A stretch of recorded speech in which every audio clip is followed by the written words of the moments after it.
Hello sir, नमस्ते, नमस्ते, good morning. Good morning. So with respect to prostate, मुझे पहले ये पूछना है कि प्रोस्टेट ग्लैंड क्या होती है और उसके इश्यूज़ कौन-सी एज से शुरू होते हैं? Prostate is a very small gland जो यूरिनरी ब्लैडर जहाँ पर पेशाब जमा हो जाता है, उसके नीचे रहती है। उसका वेट रहता है 18 to 20 grams. After the age of 50 ये ग्लैंड बढ़ने को शुरुआत हो जाती है और जिसकी वजह से प्रॉब्लम शुरू हो जाते हैं। ये जो प्रॉब्लम्स होते हैं, हम 2 कैटेगरी में उसको डिवाइड करते हैं। One is obstructive symptoms and second one is irritative symptoms. Obstructive symptoms ऐसे सिम्पटम्स हैं जहाँ प्रोस्टेट की ग्लैंड बढ़ने की वजह से जब भी यूरिन मतलब पेशाब जो यूरिनरी ब्लैडर से बाहर आती है, उसमें रुकावट पैदा हो जाती है। रुकावट पैदा होने से क्या हो जाता है कि आपका यूरिनरी स्ट्रीम जो फ्लो बोलते हैं, वो कम हो जाता है। जो पेशाब जो बाहर आती है, वो रुक-रुक के आती है और कभी-कभी पेशाब करते वक़्त हमको ज़ोर करने की ज़रूरत पड़ती है। Second type of symptoms are something called as irritative symptoms. अब ये प्रोस्टेट ग्लैंड एनलार्ज होने के कारण क्या हो जाता है, पेशाब की जो थैली रहती है, उसके ऊपर प्रेशर आ जाता है। Just imagine going to a gymnasium. आप जिम्नाज़ियम में जाते हो, वेट लिफ्टिंग करते हो, आप वज़न उठाते हो।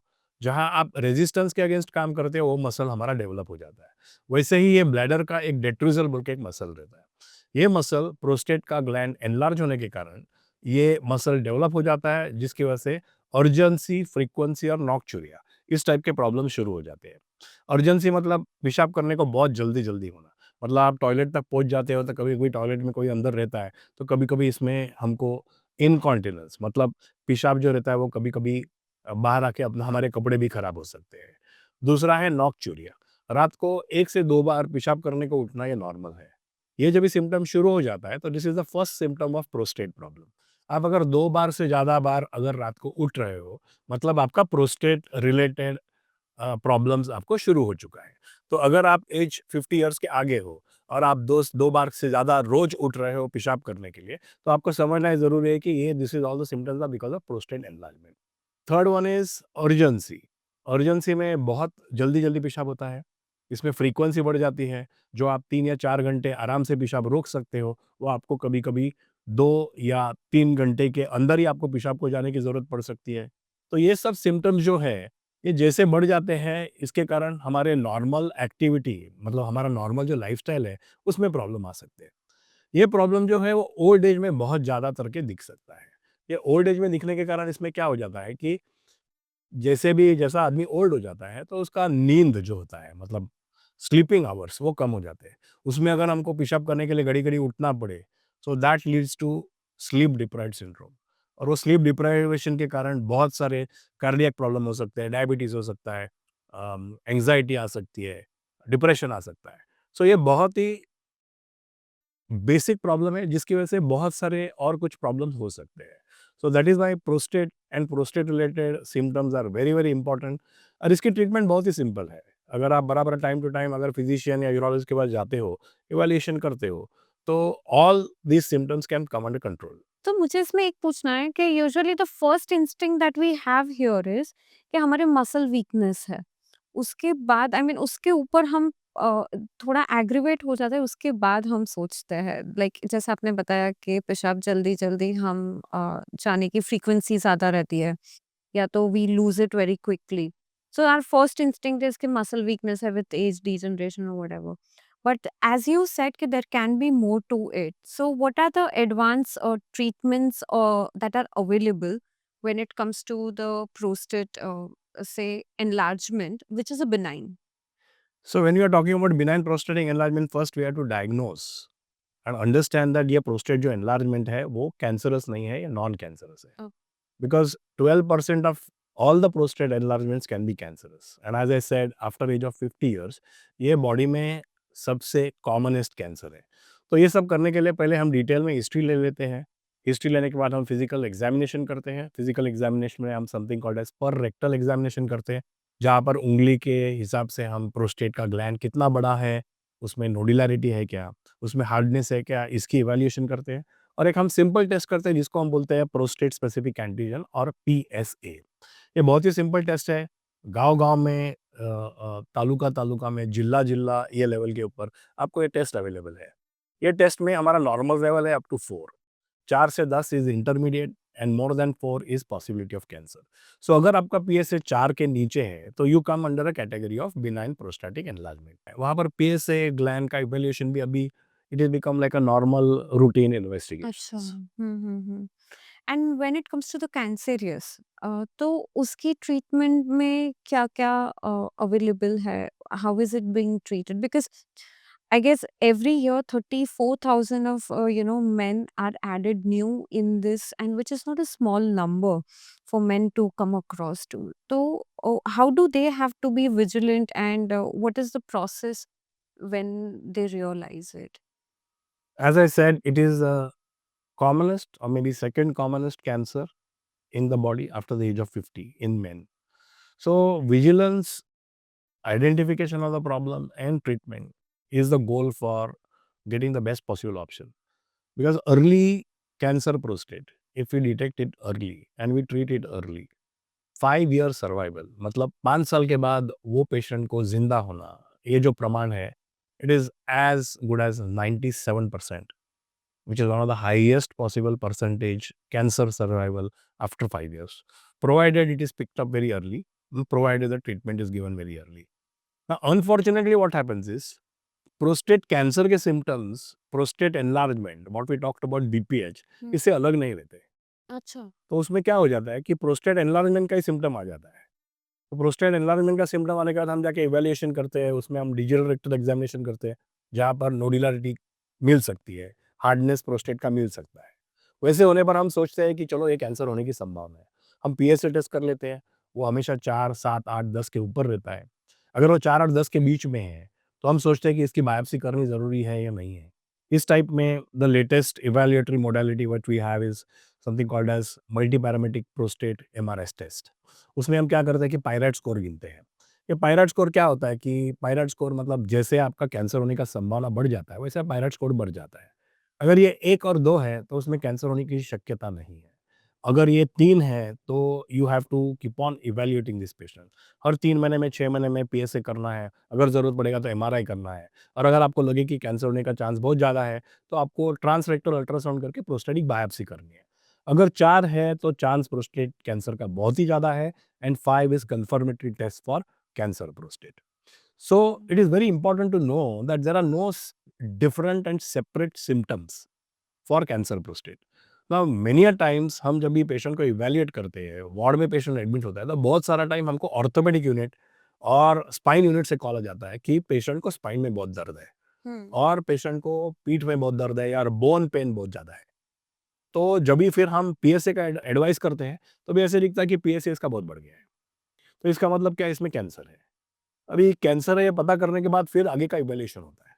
मतलब प्रोस्टेट कैंसर की कोई सिम्पटम ही नहीं है, और शायद प्रोस्टेट कैंसर के कॉम्प्लिकेशन के सिम्पटम हो जाते हैं। इसमें ये जानना बहुत ज़्यादा ज़रूरी है कि प्रोस्टेट का कैंसर जब भी स्प्रेड होता है, तो पहला जाता है वो बोन्स की तरफ। So many a times patient may not have any symptom as far as prostate is concern और urinary tract is concern, but they may just present with bony pain, मतलब स्पाइन जिसको रीढ़ की हड्डी बोलते हैं, वहाँ पर पेन होता है, बड़े बोन्स में हेड पेन होता है। और ऐसे वक्त में जब भी हम इसका इवैल्यूएशन करते, पीएसए करते, तो भी हमें पता पड़ता है कि पीएसए ज़्यादा है। सो ये जो हम कैंसर के बारे में बात करते हैं, तो इसका अवेयरनेस होना बहुत ज़्यादा ज़रूरी है। So, what are the food habits and what are the lifestyle which is causing and which is leading to the stone development? Most important cause is dehydration. Dehydration is drinking less water. Because of urbanization and you're always busy in your work, you're in AC environment, so you're not having enough water.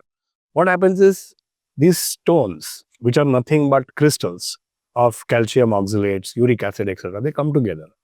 They form a stone, they start growing in size, and they become a bigger stone.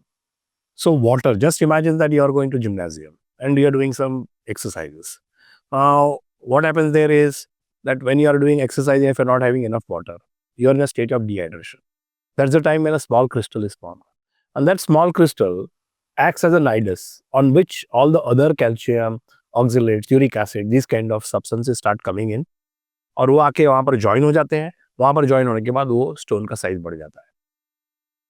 अगर आपके पास 4 टीस्पूनफुल salt है और जिसको हम एक glass के अंदर डालेंगे, तो पूरा का पूरा सॉल्ट नीचे ग्लास में रुका रहेगा। यही हम अगर एक बकेट फुल, मतलब एक बकेट रहती है उसके अंदर पानी में हम डाल देंगे तो पूरा का पूरा घुल जाएगा। तो यही मैकेनिज्म है स्टोन फॉर्मेशन का। जैसे आपका बॉडी में पानी कम हो जाता है, ये सब जो calcium, oxalates, uric acid, xanthine, hypoxanthine, this kind of substances which are there, वो साथ में आ जाते हैं, क्रिस्टल बनते हैं, क्रिस्टल बनने की शुरुआत हो जाती है और उसके स्टोन बनने की शुरुआत होती है। इसके साथ में डाइट भी बहुत ज़्यादा इंपॉर्टेंस इसमें ले लेता है। All the seed forming fruits और vegetables, tomatoes, brinjal, tea, coffee, chocolates, all these things lead to dehydration, because of which the stone formation rates are very high. A very common question is asked to me that मुझे अभी stone हो गया है, मैं beer पीऊँ क्या? Beer पीने से क्या हो जाता है कि you are in a state of hydration, वो हाइड्रेशन के कारण वो स्टोन जो है ऊपर से नीचे आ जाता है। बट ये technically if you see, because you drink beer, there is dehydration status, plus the uric acid levels go up, and because of that there is more stone formation. So beer पीना ये किसी भी हद तक stone की treatment के option नहीं है। उसके साथ में कैल्शियम सप्लीमेंटेशन आप लेते हैं, all this things have to be done with physicians guidance. वो अगर कैल्शियम सप्लीमेंटेशन आप बहुत सारा ले लेते हैं, आप अगर रेड मीट खाते हो, रेड मीट मतलब लाल मांस, जिसका प्रमाण एक टाइम में कभी भी 250 ग्राम से ऊपर नहीं होना चाहिए। वो 250 ग्राम से ऊपर होने के कारण क्या हो जाता है, यूरिक एसिड नाम के क्रिस्टल्स तैयार हो जाते हैं, and uric acid stones are fairly common. At the same time, milk and milk products, if you are forming stone, should not be more than 1.5 glass per day. And at the same time, your water intake should be 2.5 to 3 liters. But ये 2.5 to 3 liters ये arbitrary figure है। मतलब आप कभी भी पेशाब करते हो तभी आपको ये देखना जरूरी है कि आपका पेशाब का कलर पेल येलो नहीं तो व्हाइट है। और सपोज आप आउटडोर काम कर रहे हो और जहाँ पर टेम्परेचर बहुत ज़्यादा है, शायद आपका water intake should be 4 litres. वही आप अगर इंडोर काम कर रहे हो तो आपका water intake should be 2 litres. So ideally you should keep on drinking water every 1 to 2 hours. बहुत सारे लोगों को हैबिट रहती है, सवेरे उठते हैं 1 लीटर पानी पीते हैं, फिर लंच के टाइम में और 1 लीटर पीते हैं, फिर रात के टाइम में 1 लीटर पीते हैं, बोलते हैं कि 3 लीटर पानी हो गया। वो वैसे नहीं होता, बिकॉज जो आप पानी पीते हो इमीडिएटली किडनी की तरफ जाता है और किडनी से एक्सीड होकर बाहर चला जाता है, and then the body in between is in a state of dehydration. So ideally you should have 1 to 2 glasses, मतलब हर 1-1, 2-2 घंटे में 1-1, 2-2 ग्लास पानी पीना बहुत ज़्यादा ज़रूरी है। So these are the things, modification in lifestyle you can change to decrease the stone formation. Moving to the next chapter that I would like to ask you is the urinary tract symptoms.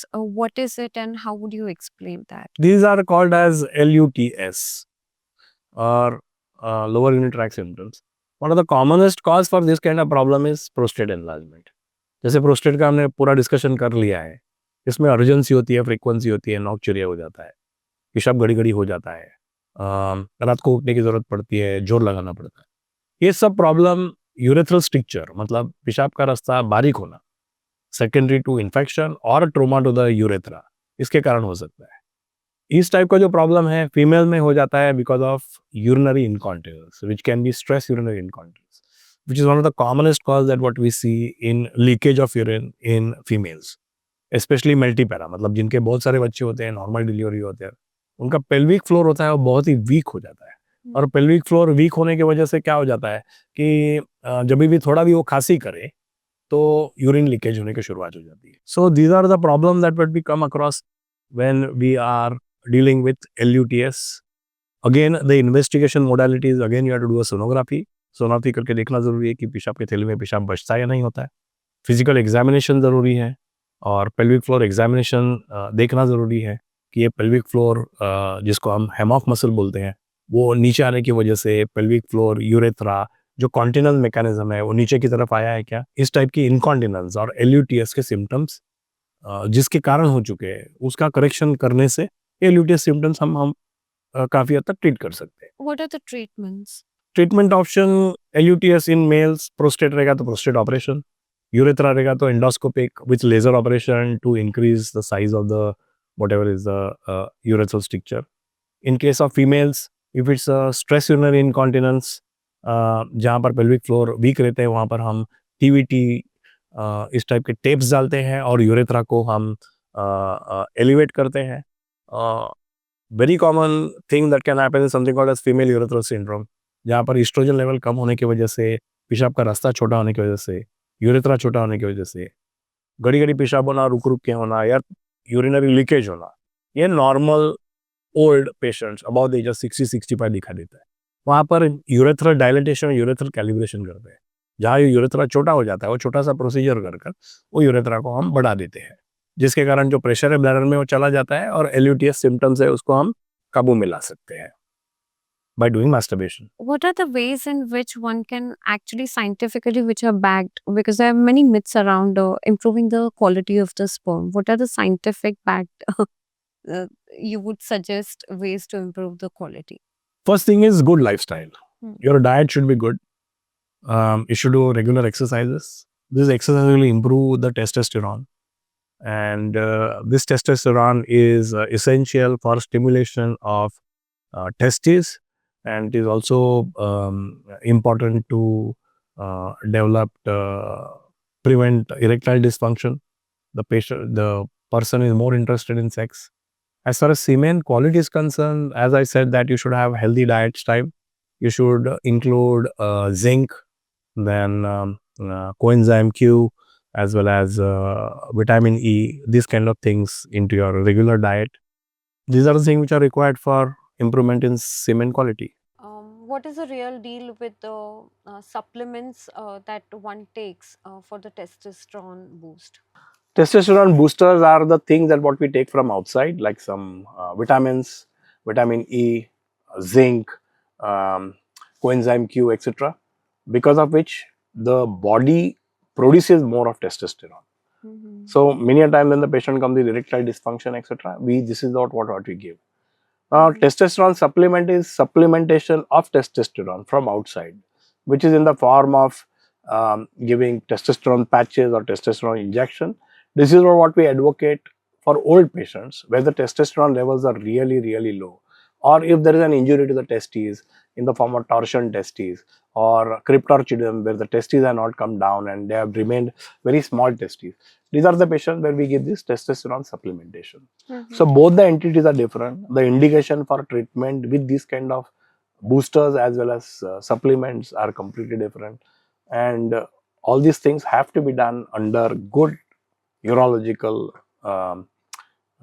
observation and advice.